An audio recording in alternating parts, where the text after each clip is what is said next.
Little Miss Bossy by Roger Hargreaves. On Monday, Miss Little Bossy went for a walk. She met Mr. Nosy. "Where are you going?" he asked.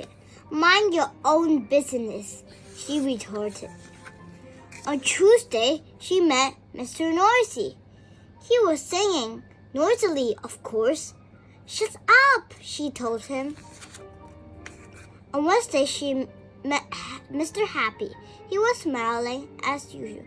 "Take that silly smile off your face," she said. As you can imagine, little Miss Bossy wasn't very popular, to say the least. Now, little did Miss Bossy realize, but somebody had seen her bossing Mr. Nosy about. And that same somebody had seen her bossing Mr. Noisy about. And that same somebody had seen her bossing Mr. Happy about.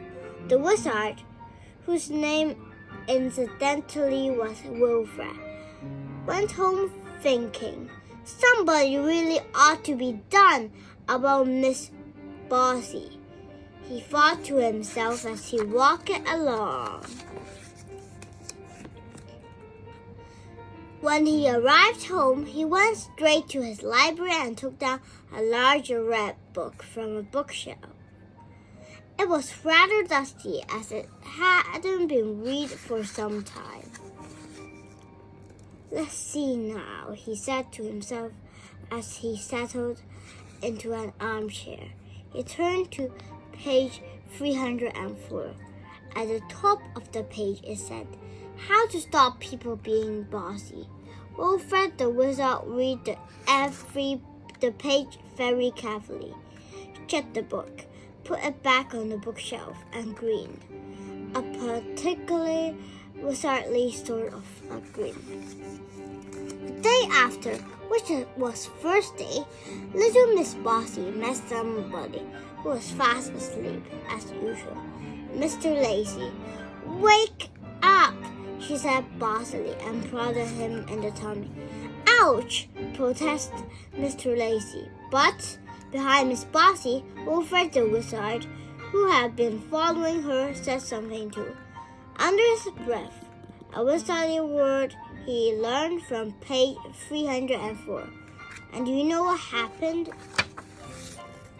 Suddenly, as if by magic, which is true, there appeared on Miss Bossy's feet a pair of boots. One minute they weren't there. The next minute they were. Miss Bossy looked down in alarm. They were magic boots, and being magic boots, they could speak to each other. "Hello, left." "Hello, right," said the left boot. "Ready when you are," said right. And off they set.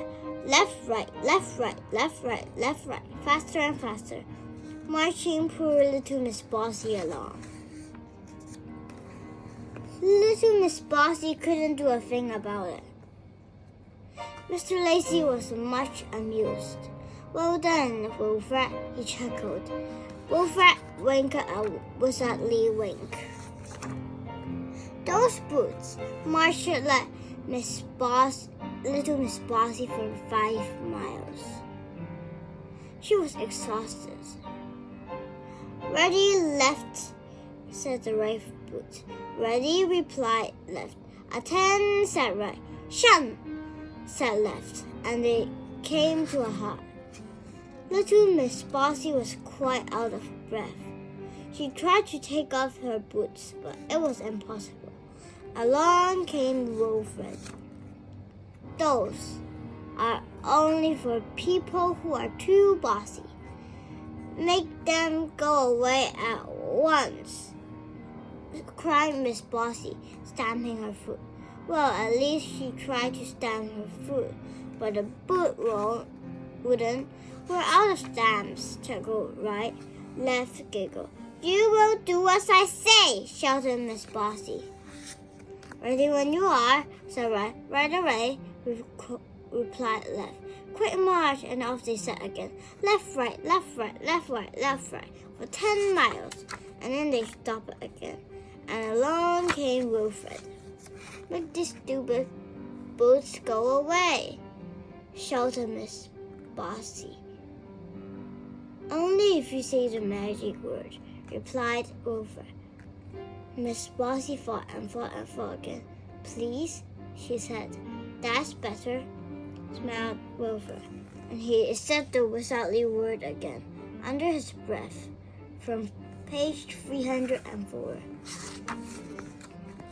The boots disappeared, as if by magic. Now then, said Wilfred sternly, wagging his finger, stop being bossy, or you know what will happen. Miss Bossy nodded miserably. Very well, smiled Wilfred, and went. And do you know something? From then on until now, Wolf, little Miss Bossy was a changed person, not bossy at all. And you know why, don't you? You know what she's afraid of.